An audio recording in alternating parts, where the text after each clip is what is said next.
सबसे पहले आप सबको मेरी प्यार भरी नमस्कार। ओशो जी ने कहा, लाओ त्सु ने एक बार कहा, आई struggled hard but I was defeated again and again. फिर उन्होंने कहा, फॉर्चुनेटली आई वॉज डिफीटेड, यानी कि मैंने बहुत स्ट्रगल किया पर मैं हार गया। मेरी खुशकिस्मती थी कि मैं हार गया। तो लाओ त्सु ने अब ऐसा क्यों कहा?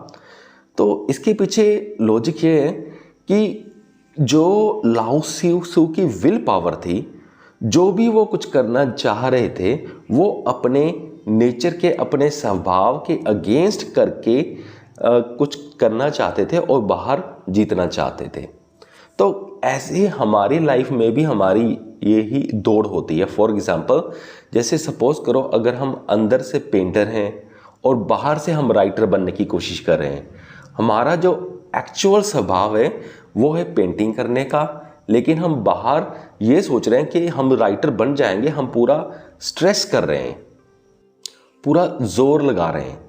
तो लाओ त्सु भी कुछ ऐसा ही कर रहे थे, यानी कि ये मैं ये नहीं कह रहा कि लाओ त्सु कुछ ऐसा कर रहे थे, ऑब्वियसली कुछ ऐसा ही कर रहे होंगे कि जो उनका स्वभाव होगा वो बाहर से कुछ अलग कर रहे होंगे, अंदर से वो कुछ और होंगे, और इसलिए वो हारते गए। और जब वो हारते गए, एक दिन उनको रियलाइज हो गया कि जो मेरा ये संघर्ष है यही बेकार है। तो तब लाओ त्सु ने सोचा कि मेरा संघर्ष ऐसा है, वो कहते हैं कि जैसे मैं अपने हाथ से अपने शरीर के साथ ही कंपटीशन कर रहा हूँ, और जो मेरा हाथ है वो मेरे शरीर के साथ कंपटीशन कैसे कर सकता है? वो हारेगा ही हारेगा।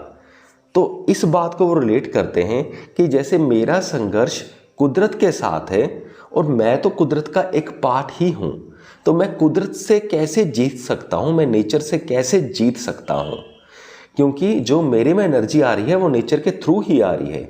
दूसरी एग्जांपल के साथ इसे रिलेट करें तो मैं अपने हाथ से अपने शरीर के ऊपर कैसे जीत सकता हूँ, क्योंकि जो मेरे शरीर में एनर्जी आ रही है, जो मेरे हाथ में एनर्जी आ रही है, वो एनर्जी भी मेरे शरीर के द्वारा ही आ रही है।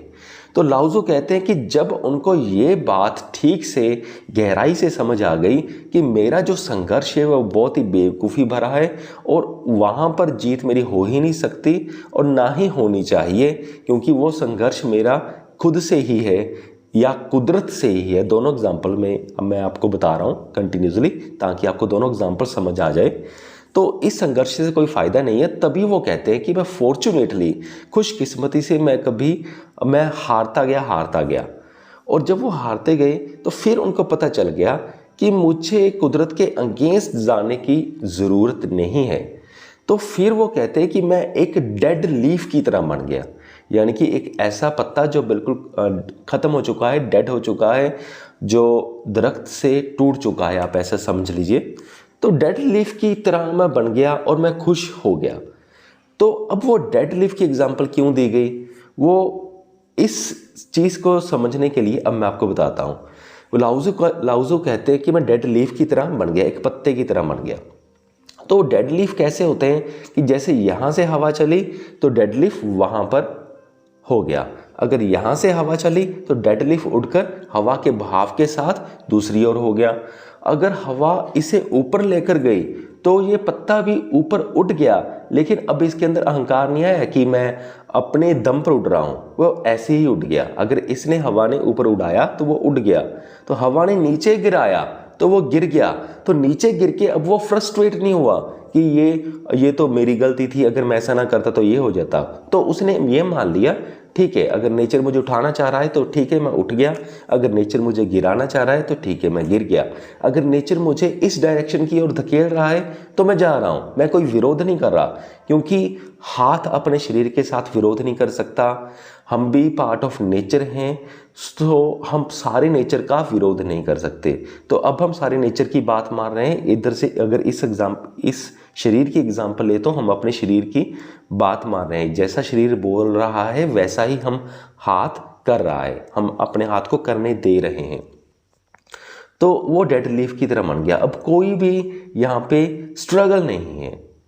तो फिर जो ये डेड लीफ है ये भी नहीं पूछता कि हवा को ये भी नहीं पूछता कि पहले तुमने मुझे इस डायरेक्शन में उड़ाया था और अब तुम मुझे इस डायरेक्शन पर उड़ा रही हो।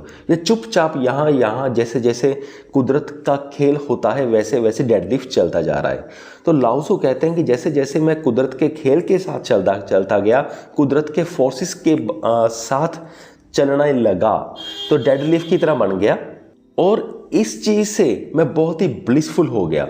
सो लाओ त्सु हमें यहाँ कह रहे हैं कि हमें डेड लीफ की तरह बन जाना चाहिए और जहाँ जहाँ नेचर के फोर्सेस आते हैं हमें वैसे वैसे बहना चाहिए। हमें अपने इंटरनल स्वभाव से संघर्ष नहीं करना चाहिए। सो इससे हमारी जो मेंटल स्टेट है वो बहुत ज़्यादा ब्लिसफुल हो जाती है। सो मुझे पूरी उम्मीद है कि आप सबको ये वीडियो समझ में आ गया होगा। इस वीडियो के डिस्क्रिप्शन बॉक्स में बच्ची स्पिरिचुअल बुक्स के लिंक्स डाल दूंगा और साथ में कुकू FM का नाम भी डाल दूंगा और कूपन कोड भी डाल दूंगा, जिसकी मदद से आप कुकू FM ऐप पर आप 50% ऑफ पूरे साल भर के लिए कुकू FM पर सारी ऑडियो बुक्स को आप सुन सकते हो। सिर्फ मात्र 200 रुपये में आपको ये मेंबरशिप मिल जाएगी। और आपको मैं ये भी बता दूं कि इनसे हमें भी थोड़ा सा बेनिफिट होता है जब आप कूपन कोड लगाते हो। सो इससे हमें थोड़ी सी सपोर्ट मिलती है। तो यहाँ तक वीडियो देखने के लिए आपका बहुत बहुत धन्यवाद। अगर आपकी कोई वीडियो रिलेटेड कोई अपडेशन हो या किसी भी तरह का कोई क्वेश्चन हो तो आप पूछ भी सकते हो। सो इस वीडियो को देखने के लिए आपका बहुत बहुत धन्यवाद।